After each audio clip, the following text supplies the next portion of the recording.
As the world continues to head into divisions and destruction, the world's answers to these problems is on the horizon. A one-world religion with all the beliefs of the world coming together united in peace and safety. The Abrahamic family house in Abu Dhabi is nearing completion. This religious center is being built to unite the three religions of Christianity, Islam, and Judaism, a place where the three religions who have their origin story tied to Abraham will be united in creating a one-world religion, a religion that ultimately will be ran by the Antichrist as the head of it. And for those who don't believe in religion, the contact that will be publicly made with aliens will help to bring those who need to see to believe. The religious center will house the St. Francis of Assisi Church, Imam Al-Tayyib Mosque, and Moses Ben Mimam Synagogue. The project completion rate was 20% as of June 2021 and is set to open in 2022. This lines up perfectly with what we are seeing worldwide. A call to align and to be united on every front as one people and one belief system, especially in the Western world. A call to end climate change, a call to end racism, or the last common phrase we all heard recently that was placarded all over people's Facebook profiles,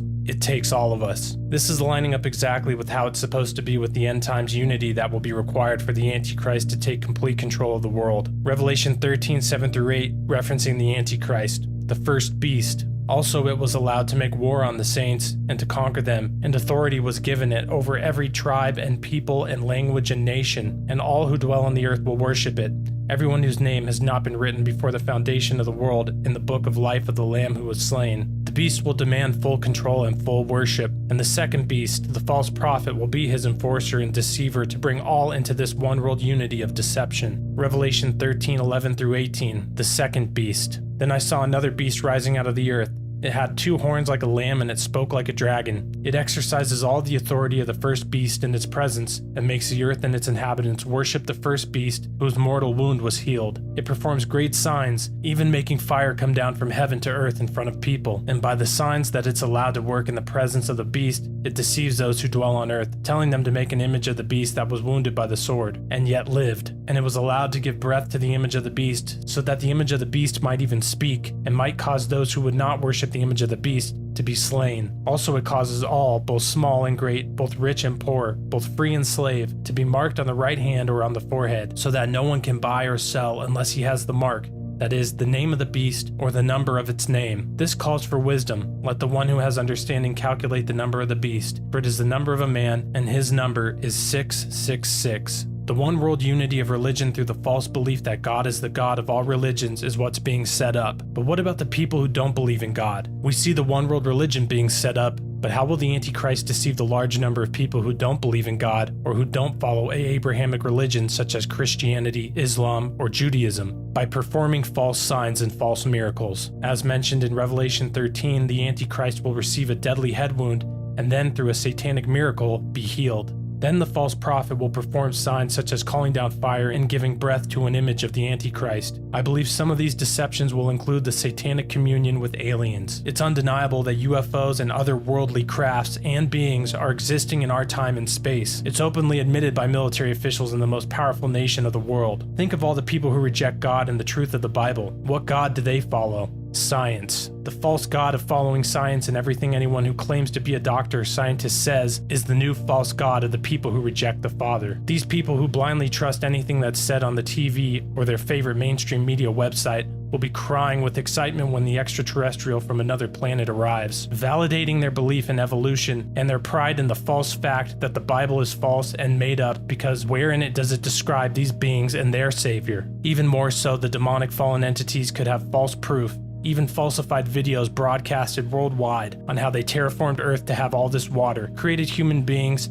and even created the religions of the world. Such a deception would cause anyone who is not a true believer in Jesus Christ to become even violent, demanding the death of those who reject these entities' demonic proof of our existence. Revelation 13:8-10 describes such a time and people who demand the death of those who don't worship and follow the first beast, the Antichrist. And all who dwell on the earth will worship it, everyone whose name has not been written before the foundation of the world in the book of life of the Lamb who was slain. If anyone has an ear, let him hear. If anyone is to be taken captive, to captivity he goes. If anyone is to be slain with the sword must he be slain. Here is a call for the endurance and faith of the saints. What we are seeing now is a setting up period. This cannot happen overnight, but what we are seeing is all the pieces being moved into place. The beginning of sorrows as mentioned by Jesus in Matthew 24. Unity is the cry of the people. even when it flies in the face of what we know to be true. Judaism is the origin story of Christianity, the years and build-up to the Messiah. From Genesis to Malachi, what's told is the coming Savior, Jesus Christ, the Son of God. The Jewish people today reject Jesus Christ as the Messiah, even though him alone could have fulfilled the prophecies. Messiah had to come before the destruction of the Second Temple. The temple was destroyed in 70 AD, so it's impossible for another these days to be the Messiah,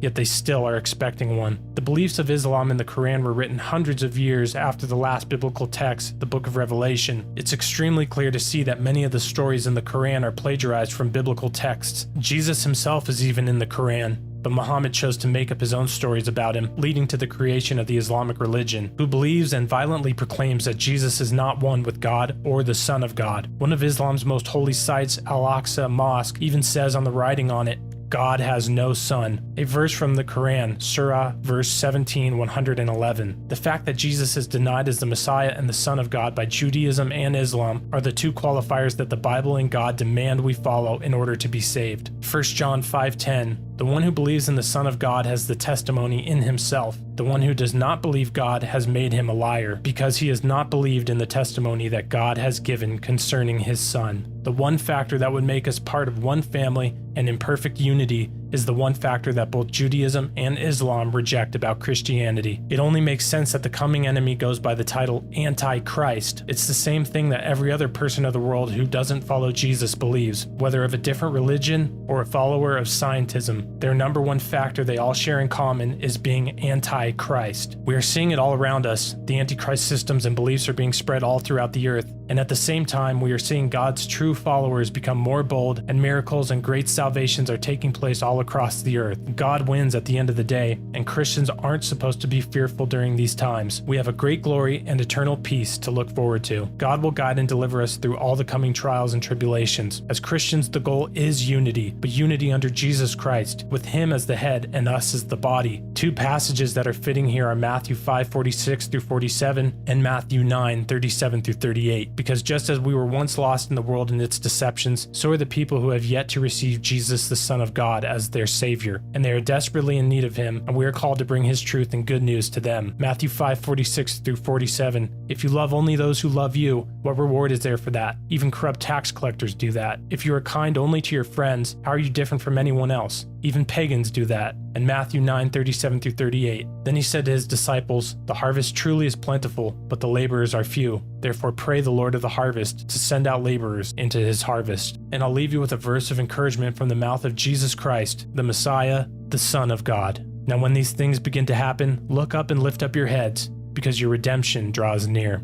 Thanks for watching, and God bless.